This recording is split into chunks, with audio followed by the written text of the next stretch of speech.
et bienvenue dans cette nouvelle vidéo dans laquelle nous allons aborder la prochaine pleine lune qui aura lieu le 25 mars 2024 et qui sera une éclipse lunaire qui sera pénombrale, c'est-à-dire que elle ne sera pas aussi puissante que la prochaine éclipse qui aura lieu le 8 avril, qui sera une éclipse solaire cette fois, parce que, vous pourrez le voir sur la carte que je vais vous montrer, eh bien, le Soleil et la Lune sont assez éloignés actuellement des nœuds lunaires. Ils sont juste assez proches pour pouvoir procurer une première éclipse. Il s'agit en l'occurrence d'une éclipse lunaire qui est sur le nœud sud. Alors sur ce type de carte, on ne voit pas le nœud sud.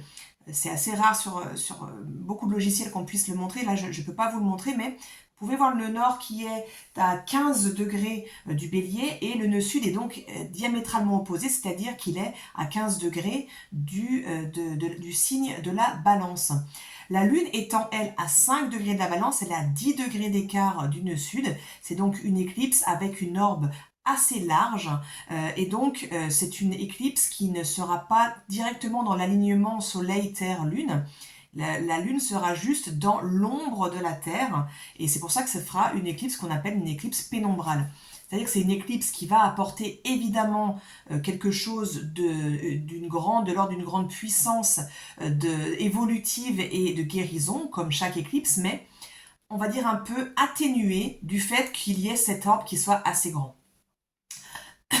Comme je vous le disais, la prochaine éclipse qui aura lieu 15 jours plus tard, donc le 8 avril, sera elle beaucoup plus puissante du fait de son exactitude, mais on en reparlera dans la prochaine vidéo. Pour l'instant, nous allons parler de cette éclipse lunaire qui aura donc lieu le 25 mars à 8 h du matin, heure de Paris. Pour encore cette fois-ci, nous allons avoir la thématique principale qui va être ramenée de la thématique relationnelle. Comme on a pu l'évoquer longuement lors de ces derniers mois, eh bien la thématique principale de cette carte du ciel va être encore une fois une thématique relationnelle. On a donc cette lune qui vient s'éclipser partiellement dans le signe de la balance, conjointe au nœud sud, donc où on vient revisiter ces thématiques relationnelles et ces anciennes façons de relationner qui vont être opposées donc diamétralement au nœud nord qui est toujours évidemment en bélier et qui invite à cette espèce d'individuation, cette souveraineté personnelle, cette autonomisation. Et donc du coup on a toujours cette thématique là qui est au centre et notamment la thématique relationnelle puisqu'elle va être renforcée également par la position de Vénus dans le thème actuel et on va y revenir. Alors pour commencer, je voudrais juste rappeler qu'une éclipse lunaire, c'est-à-dire quelque chose qui n'est pas si rare que ça, hein, on en a tous les 6 mois environ, une éclipse lunaire, et a fortiori une éclipse lunaire sur le nœud sud, eh bien, va apporter une énergie de l'ordre de la clôture, de la fin de quelque chose qui va se terminer, des choses qui peuvent s'étioler, où on va pouvoir fermer des portes, et où il y a vraiment voilà, cette idée de fin, quoi, de fin de cycle, de terminer quelque chose. Il y a quelque chose que l'on a exploré auparavant, notamment, et c'est renforcé, comme je le disais, avec l'idée du nœud sud qui vient renforcer cette idée-là. On a exploré quelque chose par le passé, dans cette vie, dans les précédentes, et on vient ici finaliser quelque chose. Ici, on est dans le domaine de la balance, donc c'est pour ça que la thématique relationnelle va être renforcée. Je vous invite ici à regarder dans votre propre thème natal, que vous pouvez calculer facilement, hein, gratuitement sur Internet, sur les sites comme AstroThème, AstroQuick ou bien astro.com, très facilement en quelques clics. Il suffit que vous connaissiez votre date, votre lieu et votre heure de naissance pour pouvoir obtenir votre thème natal. Eh bien, je vous invite à regarder où tombent les 5 degrés de la balance, dans quelle maison tombent les 5 degrés de la balance, et puis si vous avez ou non des planètes qui sont autour de ces degrés-là. Vous pouvez également aussi regarder à l'inverse, à l'opposé, si ceux qui tombent, où tombent les 5 degrés du bélier, dans quelle maison, et puis si des planètes l'entourent. Et donc vous allez avoir une meilleure idée donc en l'occurrence plus précisément ici, hein, avec les 5 degrés de la balance, de quel domaine de vie va être impacté par cette idée de fin de cycle, de clôture, de choses qui viennent se finaliser. Et vous allez pouvoir voir que dans votre vie, il risque d'y avoir des événements qui vont être apportés de l'extérieur ou peut-être initiés par vous, consciemment ou inconsciemment, qui vont amener une fin de cycle, eh bien, dans le domaine plus particulièrement qui est touché par la maison où ça tombe dans votre thème natal. Donc voilà, pour individualiser, ça va se spécifier personnellement à cet endroit-là. De manière globale, comme je le disais, on va donc avoir quelque chose qui va toucher à l'ordre des relations, peut-être une fin de relation qui peut se profiler, quelle que soit la nature de la relation, ou bien une façon d'être dans la relation où la relation doit être actualisée et il va y avoir quelque chose à reprendre sur un nouveau mode relationnel ou de nouvelles bases pour que la relation puisse continuer parce que il y a de fortes chances que l'une ou l'autre des personnes ait évolué sur son chemin de sorte que la relation telle qu'elle est actuellement n'est plus possible et qu'elle doive évoluer et donc ça c'est possible si d'une part il y a une volonté que ça évolue de part et d'autre part si les personnes sont capables de communiquer autour de ce sujet-là, ce qui n'est pas forcément toujours évident, et d'arriver à un espace où l'évolution de la relation est possible. Parfois c'est possible, et c'est que la relation a toujours lieu d'être dans la vie de ces personnes-là. Parfois ça ne l'est pas, temporairement, et parfois ça ne l'est plus du tout, et à ce moment-là, chacun va son chemin. Et bon, donc évidemment, dans l'idée, c'est de toujours continuer à cheminer avec le moins possible de rancœur et le fait que ça se fasse avec le moins de clash possible. Alors parfois c'est possible, parfois ça ne l'est pas, hein. Tout va dépendre du type de relation, de la nature de la relation et puis de l'historique évidemment, hein. Mais on a vraiment cette idée-là. Donc si autour de vous, vous voyez des fins de relation qui se multiplient en ce moment, ça fait quelques mois que c'est le cas, bon voilà, vous savez qu'il y a quelque chose qui est arrivé à son terme. Et peut-être que c'est le cas aussi dans votre vie, ou en tout cas un mode relationnel, ça peut complètement être un mode relationnel dans une ou une autre des relations, ou bien de manière plus globale, qui arrive à son terme. Avec le nœud sud en balance, on a ici, comme on a pu en parler assez longuement les derniers mois, la thématique qui vient se clôturer ici de « je fais les choses pour faire plaisir à l'autre », pour ne pas faire de vagues, pour lisser la relation, pour m'insérer, pour être sûr de ne pas être rejeté, pour être sûr d'être bien vu, d'être bien intégré, voilà. Et je vais peut-être rogner sur mes propres aspirations, ce que j'aurais envie de faire, ce que j'aurais envie de dire, comment j'aurais envie de réellement m'insérer dans cette relation ou dans ce groupe par exemple, pour être sûr de garantir la tranquillité, la sérénité, et puis voilà le politiquement correct aussi. Ça peut être très nœud sud en balance, dans l'excès de balance. Ici, l'idée, c'est d'arriver à la fin de cette thématique-là.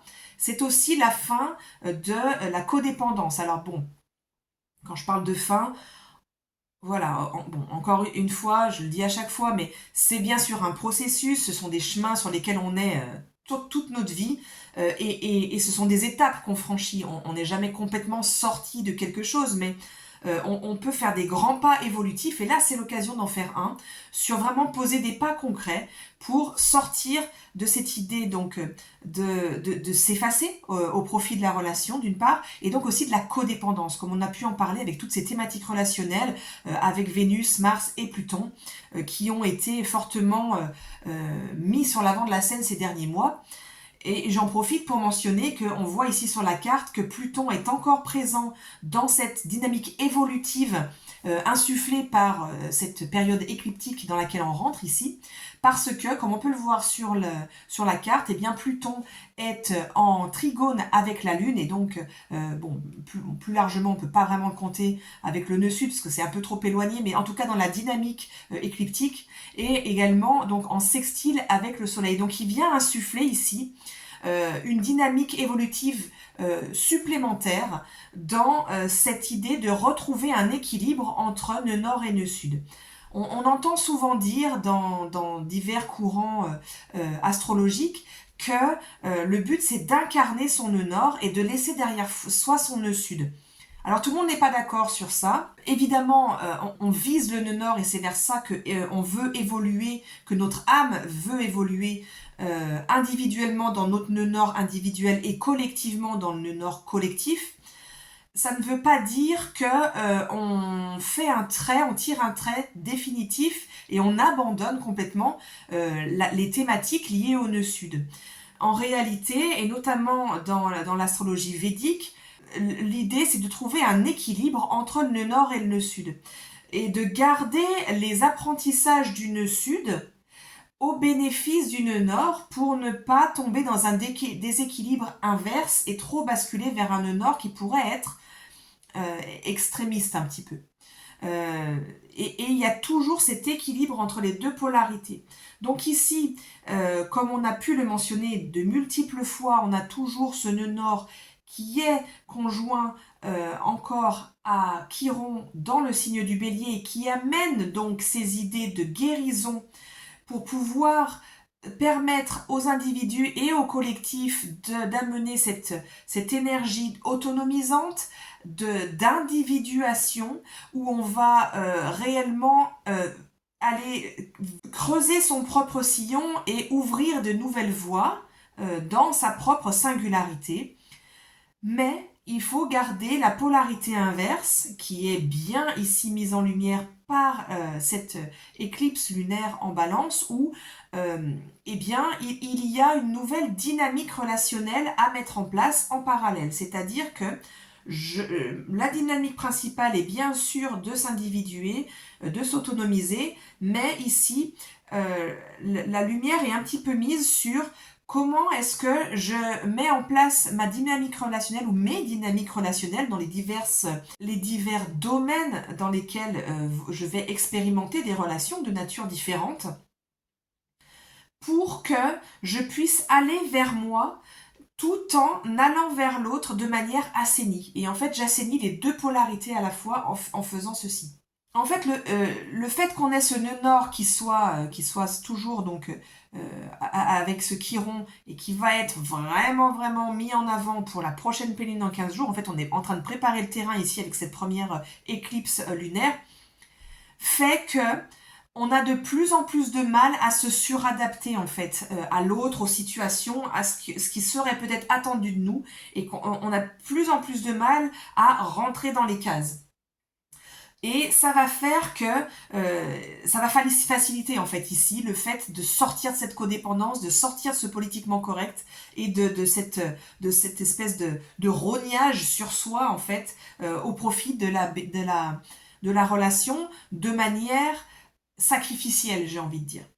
Donc en fait l'idée ici ça va être d'insuffler une nouvelle dynamique relationnelle comme je le disais et on va avoir ici l'énergie uranienne et jupitérienne qui sont conjoints pour le moment en taureau. La conjonction commence à se resserrer, elle n'est pas encore exacte mais elle commence à être intense où on va avoir cette énergie un peu rebelle où on ne veut plus se suradapter et on a ce besoin de liberté qui est de plus en plus pressant. Ce besoin d'affranchissement, ce besoin d'individuation, d'indépendance qui est de plus en plus marqué. Ça va nous aider ici à sortir de ce nœud sud et de ces espèces de déformations qui ne nous servent plus au niveau relationnel qu'on a pu avoir par le passé et que ici on a un moyen de laisser derrière nous.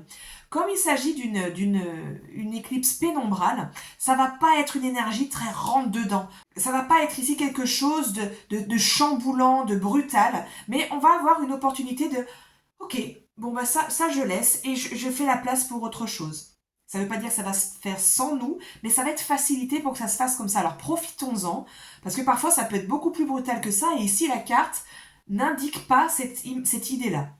Le deuxième élément qui vient ici apporter une énergie de modification des dynamiques relationnelles, c'est, comme on peut le voir, la présence de Vénus qui se trouve à 16 degrés du signe des Poissons et qui est encore, au moment de l'éclipse, conjointe à Saturne, qui est en Poisson également.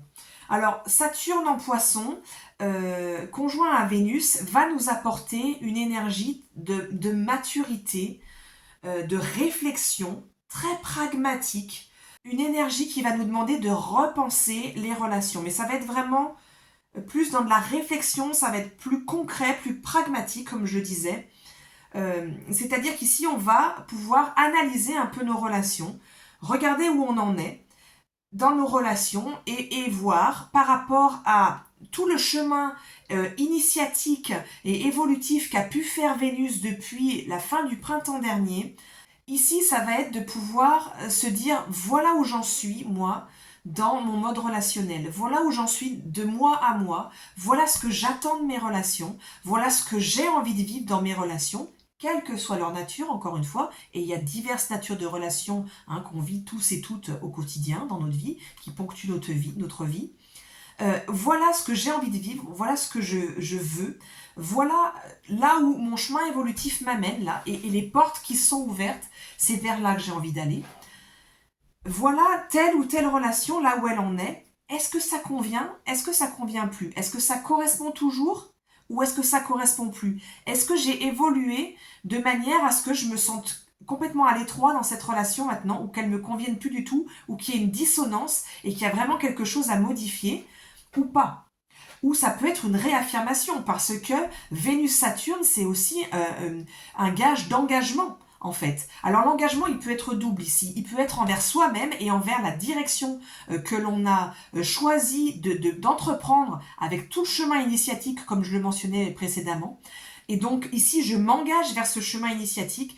Si ça correspond, si je peux ouvrir une réflexion de moi à moi et puis avec la personne en question et que ça peut coller, ça peut fonctionner, on peut trouver des espaces où oui, ok, on a envie d'évoluer vers cette même direction, eh bien super, ça va permettre un second engagement puisque Vénus, Saturne, ça peut être un engagement très concret, très matériel, qui peut être de l'ordre du mariage ou du partenariat, ça peut être aussi dans des affaires, dans des entreprises, ou peu importe, ça peut être amical, peu importe en fait, mais quelque chose qui va se réaffirmer, qui va s'engager concrètement, matériellement dans la relation.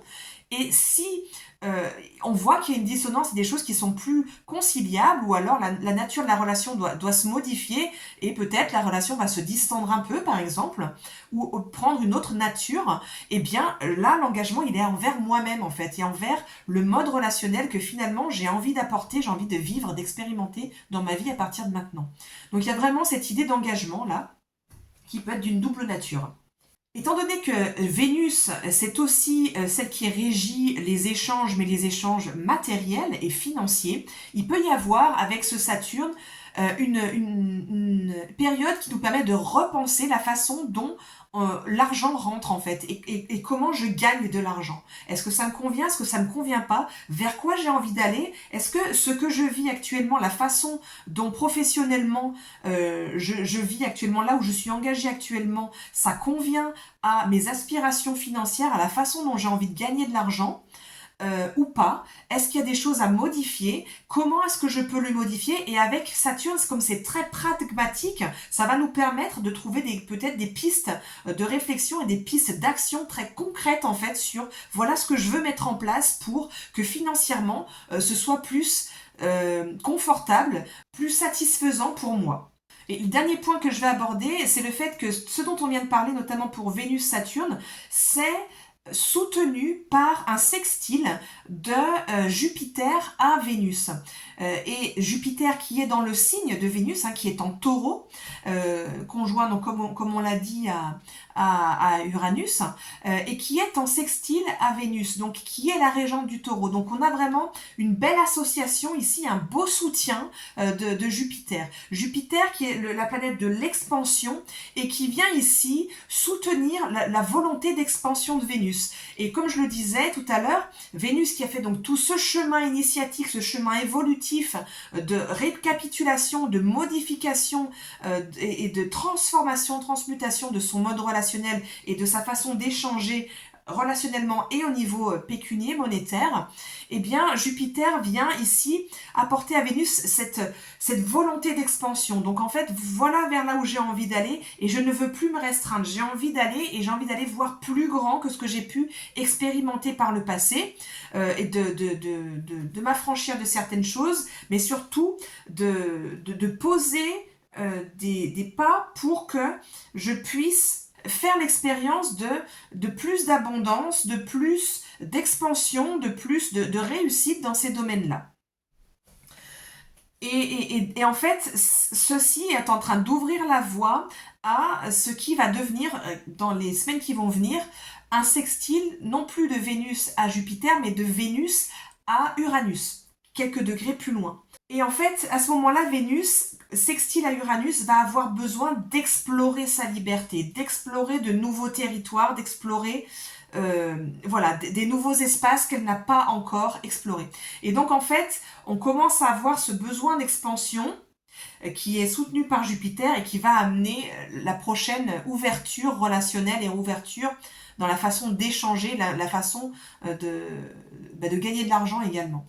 Donc on a en fait cette pleine lune qui est en train de préparer assez en douceur, mais de manière pragmatique, très concrète en fait, et très réelle, j'ai envie de dire, la prochaine éclipse qui sera une éclipse donc solaire le 8 avril et qui celle-ci va être beaucoup plus puissante et qui va beaucoup plus amener de changements. Il va y avoir un potentiel de guérison énorme dans la prochaine éclipse dont on parlera de manière bien plus poussée dans la prochaine vidéo. Voilà, donc je vous souhaite de passer une très belle période, de vous ouvrir en fait à toutes les potentialités qui vont se présenter ici. On a vraiment un potentiel assez doux en fait, hein, qui est un peu dans la lignée de ce que je disais la dernière fois avec ce Neptune qui a apporté une espèce de dissolution qui peut encore un petit peu se faire sentir, hein, puisqu'on a le Soleil qui commence à s'éloigner quand même pas mal de Neptune, mais qui est toujours en conjonction large. Et voilà, c'est comme si, et peut-être que vous avez pu en faire l'expérience ces dernières semaines, on a des choses qui se sont dissoutes en fait, et tout à coup, ah oui, mais en fait, je suis passée à autre chose là, ouais, il y a quelque chose qui a vraiment bougé. Ok, super, ça s'est fait plutôt en douceur, tant mieux, j'en profite pour une fois, c'est génial. Et là, on a un peu cette continuité-là dans la carte qui nous amène vraiment à laisser derrière nous des choses qui ont plus lieu d'être et qui sont en fait des fins de parcours, de choses qu'on a vraiment travaillé dans les 6 mois, et même un peu plus, derniers. Et voilà, et en fait, ok, je glisse vers la suite en fait, et je m'ouvre à la suite. Donc voilà, je vous souhaite de vous donner les moyens, peut-être par de la méditation, peut-être par des temps en nature, des pratiques énergétiques ou physiques qui peuvent vous aider à trouver les moyens d'accompagner ce mouvement et de faire en sorte que cette période soit la plus aidante, soutenante dans votre processus évolutif. Je vous souhaite tout le meilleur et je vous dis à bientôt pour une prochaine vidéo.